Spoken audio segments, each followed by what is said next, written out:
This is kind of a long story, but I am 19 and want to leave my job and go find a new one I can do part-time so I can finish school. My boss is okay with me leaving, but the problem is that he won't be able to support me anymore if I do, which means I will lose everything I own, and now I don't really know where to turn. I came here when I was 16. A guy I knew got a big suite in the hotel, which is one of the nicest ones in Dallas. We had a party here. We were drinking, and it got out of control, and people threw up in the room, causing a lot of damage around the hotel and stealing a bunch of things. The next morning, I woke up to the manager and security yelling at me. My friends were all gone but left me sleeping. The manager took me to his office, and I was crying and begged him not to call the police, so he said I could start coming in after school and helping them clean rooms and do dishes in the kitchen to work off the money from all the damage, and he wouldn't call the police. After a few weeks, I told him I couldn't anymore because my parents wouldn't drive me since I wasn't bringing home any money to save, and they said he was taking advantage of me, but I just didn't want to tell them I was working to pay off the debt, and I didn't listen because I knew they didn't know the full story. So he bought me a used bike to use and said he wanted me there every day until the debt was all paid plus the bike. Over the next couple months, he got more and more demanding, and every time I asked how much more work I had to do, he always just said he'd tell me when I'm finished, and if I didn't want to, he could just call the police. So I just kept working and doing what he said. He changed my hours to 4 to 12 every night, and it was affecting my school. He is a nice guy and didn't want my grades to suffer, and I always had to bring him my report cards, but he said do not drop out. But when I turned 18, I stopped going to school and just slept during the day. When he found out, he said I had to be here pretty much all day if I wasn't going to be in school, which I hate because I don't really have any time for friends or my girlfriend. Then things got rocky with the rents, and I said I wanted to leave, and my boss is house sitting for a family that lives in India. It has been great except for a couple months per year when I have to move out because they are coming home. They don't know that I love them for the rest of the time. It's not all bad because I have lived comfortably. He lets me take food home from the hotel that is left over from the very upscale restaurant, and the house I live in is really nice. If there are books or other things in the gift shop that no one buys, sometimes he lets me take those too. Still, I have told him several times that I want to be paid, but he always says I owe him and will not tell me how much the damage was or how much I have worked off. I know the statute of limitations is 3 years, and after that, he will press charges against me. So yesterday was exactly 3 years ago, and I told him that I knew he couldn't have me arrested any longer and that I wanted to quit. He said that's okay, but he bought my bike, all the good-looking clothes I have, and all the essentials I've needed since I was 16. Now he's saying if I don't work for him anymore, I can't live in the house, and I have to give back all the things he bought me to use during my job. He has got me a lot of things, but I have seriously no money, so there's no way I can leave the job. When I need something, I just ask him, and if I'm doing well at work, he will buy it for me. So I don't even know where to start to rebuild my life after this place. Are there resources for cases like this? Is there a way to make him let me do everything until I am on my own 2 feet? Thank you, Reddit. Edit, Monday morning. Wow, I am so overwhelmed to look again this morning and see all the responses. I couldn't believe how much bigger a deal this was when I realized it. I know from an outsider perspective how crazy this must look, but it was just so easy to fall into this thing and hard to get away from. I called 2 law offices today, and both were closed, but I filled out the contact form, so hopefully they will call me back. I also tried the police, but they said it sounded like a civil issue and said I should contact a lawyer also. I told them what you guys said, that he was basically using me as a slave, but they said that unless he was physically detaining me against my will, there was nothing they could help with. Thank you so much for all the help. Update 1. Thank you all so much for your advice this weekend. I'm literally in the middle of the craziest day of my life today. Looking back, I feel like my situation was way over the top, but it took hearing all of you say it, calling it slavery, and then going and talking to these lawyers for it to really hit home what he has put me through over the past 3 years. I'll write more later, but I just want to give a quick update because I am so excited that I can hardly focus. Yesterday, I googled the top employment law firms in Dallas and sent some emails. I got a call from a lawyer saying he wanted to meet with me first thing in the morning. My mind was racing all night, and I didn't get to sleep until after 3 a.m., and I needed to leave by 7. I printed out about 50 pages of emails I have had with him over the past 3 years. I never delete anything, and also made notes from some of his voicemails.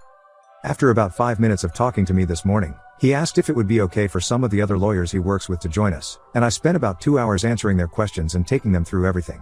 The moment this all sank in for me, how big a deal this is, was when I saw one of the lawyers tear up a couple times while I was talking. Sincerely, it never felt like such a big deal to me before, but now I am seeing it in a whole new light. In the end, they said they would 100% take my case, and I wouldn't have to pay them anything upfront. They just need a few days to do some research before we meet again and talk about the details, which is going to happen on Friday. Like a bunch of you said, they told me it's a lot more than just a pay issue and that there are a lot of parts they need to explore about lost wages and also criminal charges that he will 100% face, but that they need to talk about the strategy first. They also said, since I'm over 18 now, that my parents don't need to know anything or be involved in any way. When we were finishing, the main lawyer I was talking to asked what I was doing the rest of the day. I told him I thought I was going to play it cool until we actually sued him, and I would go to work after this. I called in sick this morning and said I would be in after lunch. He said, "Will you excuse us for just a minute?" And they went to another office to talk for a few minutes. When they came back out, they asked me if I wanted to stop working at this job and get out from under this guy. I said yes, so he said to go home and pack my things, and they are going to make arrangements for me this afternoon. He said I was never going to work there again and should not receive any calls or messages from them ever again. So I've been home now for a few hours packing, and then I got this email from their office.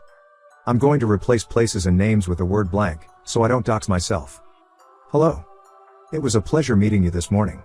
Blank asked me to get in touch to share details of the accommodations we would like to provide as well as some logistical information in advance of your Friday meeting.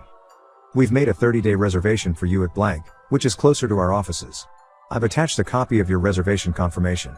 Please note that it has been paid in full. Blank from our office will be in touch around 4 o'clock this afternoon to check in on how things are going and coordinate with you on getting your things out of the house and into the hotel. She will also provide you with some spending money for any immediate essentials and get you set up with an UberX account to make transportation to our offices a little easier next time. Although we hope to represent you in these matters, we are providing these accommodations at no cost and with no obligation on your part. This is intended to help bring more immediate stability to your living situation so you can focus on the next steps in your life. Thank you again for getting in touch with us. We look forward to seeing you again soon. Warm regards. Blank. I'm assuming they are willing to do all this for me and spend all this money because they think they are going to make a lot of money from it. Which probably means I'm also going to come out well. So I am beyond thrilled with how this is turning out so far and 100% want to work with them. I still have a ton to pack and just wasted an hour on the internet, but I'm going to get back to it now. Thank you all so much for pointing me in the right direction. Update 2. I posted here a couple years ago when I was stuck working for someone who threatened to have me arrested over some room damage my friends caused. Sorry, I can't find the post, but some of you may remember. A lot has changed since then, and the advice I got from all of you has been such a big part of it that I have thought about this frequently and wanted to come back and write something to update you.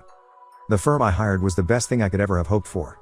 They got me out of under his thumb immediately and helped me get back on my own 2 feet without having to be under my boss, my parents, or anyone else. During the days after that, I basically lived in their offices for a few months when this started, since we were going through 1,000 emails and voice messages talking about the context behind them all and trying to make a long timeline of events and tell them everything that ever happened with him. It was so emotionally draining, but their team was very supportive and helped me get through the hard times. When it was all laid out in front of me, the guilt over what I did to my life really took hold. How could I be so stupid? It's so obvious what he was doing, etc. Simple math said that none of this made sense, but I just didn't see it. I think part of it was because of my parents and not wanting to listen to them so much that I decided they had to be wrong when they tried to get me to stop. My lawyers started talking to my boss and his lawyer, the hotel chain's executives, and also to the police, and they said there were also some issues that made it possibly a federal crime. None of that registered with me how serious it was.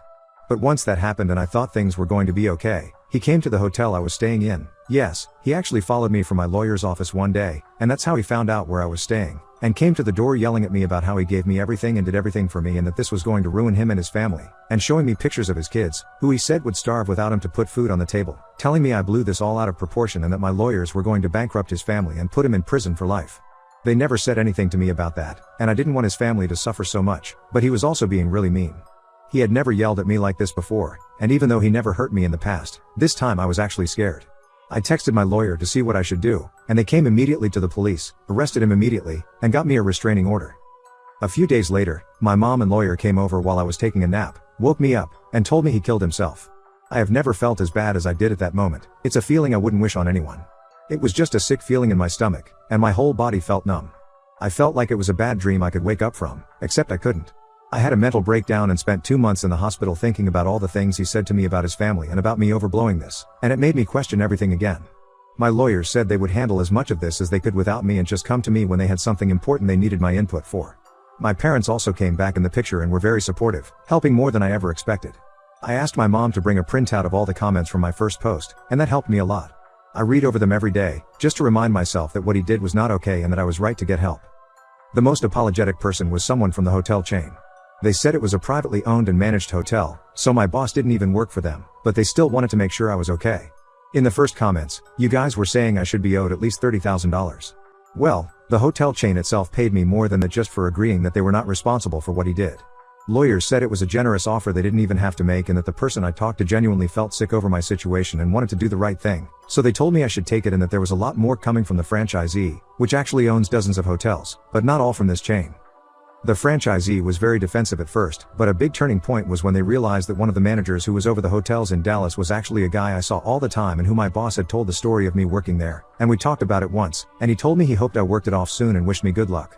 But he knew I was there for years, and he was also the one who approved our budgets, so he knew they were not paying me. My lawyers were very smart to find this out, and when they did, the franchisee wanted to settle. It was a big settlement. My lawyers got a third. They said it's one of the biggest any of them has ever seen for this kind of case, but they said it was fully warranted. I have enough to live on for a very long time, can also finish my education in hotel management, and will have enough left over to start a hotel if I still want to do that. It has been a blessing, but I also didn't realize how incredibly hard it is. I never told anyone about the settlement, but people found out. Everyone comes out of the woodwork and suddenly wants to be my friend again, so the hardest thing is by far trying to figure out who I want to be friends with and who I don't. Little awkward things like when you go to dinner with a small group and people look at you like they expect you to pay for everyone just because you got a big payout. Guess who even had the balls to call me? The friends I was with all those years ago who left me in that damn room, and my girlfriend, whom I tried to protect from her parents, didn't reveal their names so her Bible-thumping parents wouldn't find out she was bi. It hurt a lot to hear from them after all these years. Very upsetting. Pretty much the only people I really trust now are the people who stuck with me before. But I do have a financial manager now who makes sure I'm being smart with my money and tells me how much I should use for different things I want to do. So that's my story, and now I'm going to school part-time, doing a lot of outdoor sports, and also getting into cooking. Little things like having time for hobbies and fun are a big change for me, and I still feel like it's some new life I'm getting used to. I feel like I've already lived 4 lives in these different little phases. But so far, this one is my favorite. I still have nightmares sometimes about my old boss, just remembering him yelling at me that day at my hotel and then hearing that he died. I remember all the times he was nice to me, gave me things, did things for me, gave me dating advice, and told me I was smart, pretty, etc. Sometimes I wonder, even as happy as I am now, if it was worthwhile to know that he's gone and his family is suffering and has nothing. My therapist says sometimes the right thing can be hard and hurt, and sometimes bad things happen to good people who don't deserve it, but that I did everything right, so that helps me feel a lot better. One day at a time.